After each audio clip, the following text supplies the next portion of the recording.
ఈ 'fountain head' అనే book 1943లో వచ్చింది. But still even after generations దానికి చాలా క్రేజ్ ఉంది. ఎందుకు సార్? క్రేజ్ కాదు, దీనికి కల్ట్ ఫాలోయింగ్ ఉంది. ఈరోజు కూడా ఫేస్బుక్లో దానికి ఒక ఫ్యాన్స్ పేజ్ ఉంటుంది. అట్లానే చాలా సోషల్ మీడియాలో ఉందన్నమాట. 10 మిలియన్ కాపీస్ అమ్ముడుపోయింది. 30 లాంగ్వేజ్లో ట్రాన్స్లేట్ చేశారు. తెలుగులో కూడా ఉంది ఈ పుస్తకం. దీని ఫాలోవర్స్ ఎలాంటి వాళ్ళు ఉన్నారంటే like Brad Pitt, Angelina Jolie, Trump, Steve Jobs, మన రామ్ గోపాల్ వర్మ కూడా దీనికి పెద్ద ఫ్యాన్.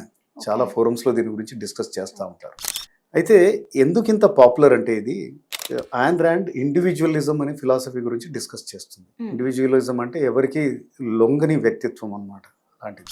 సో స్వయం కృషితోటి పైకి వద్దాం అనుకునేవాళ్ళు, కష్టపడే మనస్తత్వం ఉండేవాళ్ళు, లేకపోతే ప్రపంచంలో ఏదో ఒక పెద్ద మార్పును తెద్దాం అనుకునేవాళ్ళు, ఏదో సాధిద్దాం అనుకునే వాళ్ళందరికీ కూడా ఇది ఫేవరెట్ బుక్ అయిందనమాట. ఈ బుక్ ఇండివిజువలిజం, క్రియేటివిటీ, ఇంటిగ్రిటీ ఇలాంటి వాల్యూస్ అన్నిటిని కూడా ప్రపోజ్ చేస్తుంది. ఓకే, సో ఈ నావెల్లో ఉన్న కోర్ మెసేజ్ ఏ విధంగా జనాల్లోకి ప్రమోట్ చేశారు?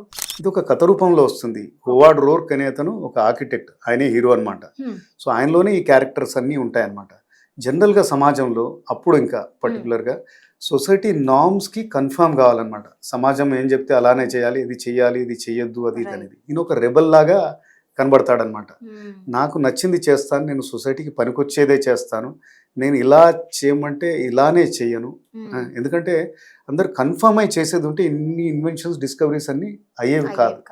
ఓకే, ఎవరైతే వడి కాల్ సెట్ నార్మ్స్కి అగేన్స్ట్ గానో లేకపోతే క్వశ్చన్ దేనైనా ప్రశ్నించే వాడికే ఇలాంటివి క్రియేటివిటీ ఉంటుందన్నమాట. 4 క్యారెక్టర్స్ ఉంటారు.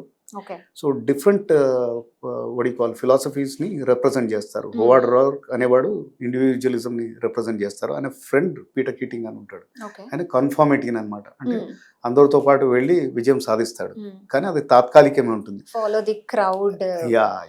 సో ఫైనల్గా ఈ పుస్తకం చెప్పేది ఏంటంటే తన లక్ష్యాలకి, సూత్రాలకి నిజాయితీగా ఉంటే అదే నిజమైన విజయాన్ని తెచ్చిపెడుతుంది. తప్పకుండా చదవాల్సిన పుస్తకం, మీ ఆలోచన ధోరణి మారుస్తుంది.